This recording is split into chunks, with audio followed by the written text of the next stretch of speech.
Aglipay East District na mag-aatid sa inyo ng kwentong Kapupulutan ng Aral. Tara! Samahan niyo kami! Ang aming babasahing kwento ay pinamagatang Higanteng Megapon at inalathala ng The Asia Foundation. Isinulat ito ni Mutsumali at iginuhit naman ito ni Unkya Mesa. Tuwing gabi, isang malaking ibon ang sumasalakay pababa upang manghuli ng mga insekto para sa kanyang hapunan. Ang ibon ay kasing laki ng isang inahing baboy.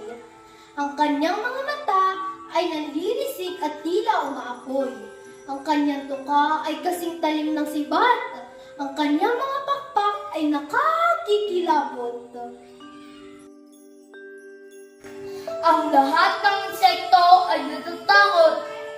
Isang araw, sila ay nagtipon-tipon upang mapag-usapan ang problema. Kailangan natin siya hagisan ng maruming bola o kahit kuliglig. Hindi! Pigil ni Tipaklong. Dapat tayong gumawa ng apoy para maitaboy ito paalis.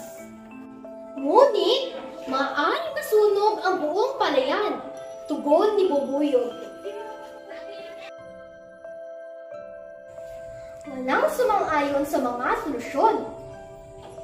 Maya-maya, gumapa ang kamaksi patungo sa mikropono na naiwan sa lupa. Mayroon akong naisip kung paano may tataboy ang ibon. Sinabi niya ito sa lahat. Kailangan nating gumawa ng isang bagay na mas malaki kaysa sa ibon. Paano kung magsama-sama tayo para makagawa ng hugis na malaking megapon? Kung ilalagay natin ang ating mga boses ng sama-sama, makagagawa tayo ng malakas na ingay at natatakot ang ibon at tuluyan itong lilipad papalayo. Ang lahat ng insekto ay sumang-ayon sa kamaksi.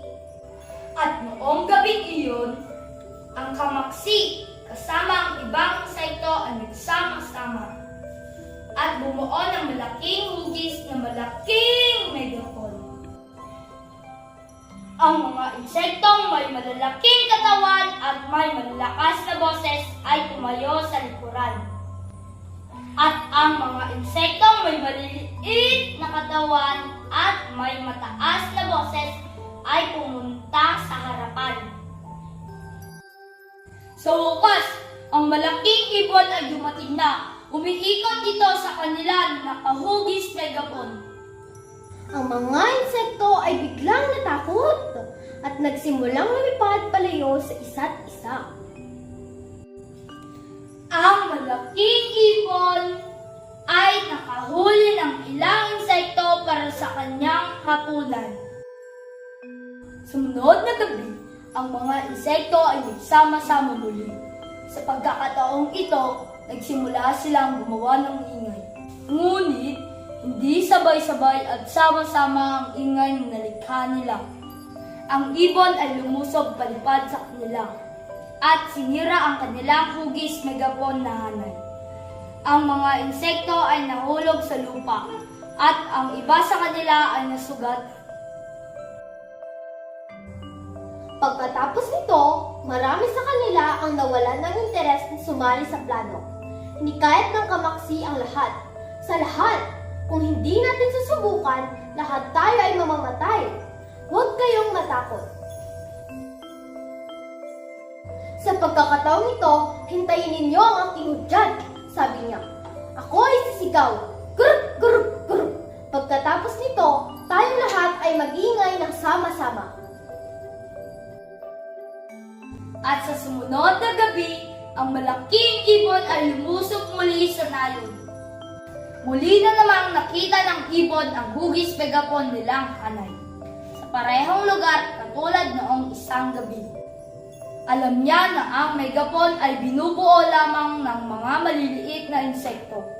Kaya't bumulusok agad ang ibon pababa. Nagbigay ng hudyat ang kamaksi. Kuruk, kuruk, kuruk. Ang mga insekto ay nag-ingay ng sabay-sabay, katulad ng isang higanteng halimaw. Tung, tung, ngung, ngung, ho, ho, tung, tung, ngung, ngung, ho, ho, Nagulat ang malaking ibon. Ang ingay na nagawa nila ay masakit sa kanyang tenga, kung kaya't ito ay nagmamadaling lumipad papalayo. Ang mga insekto ay nagdiwang.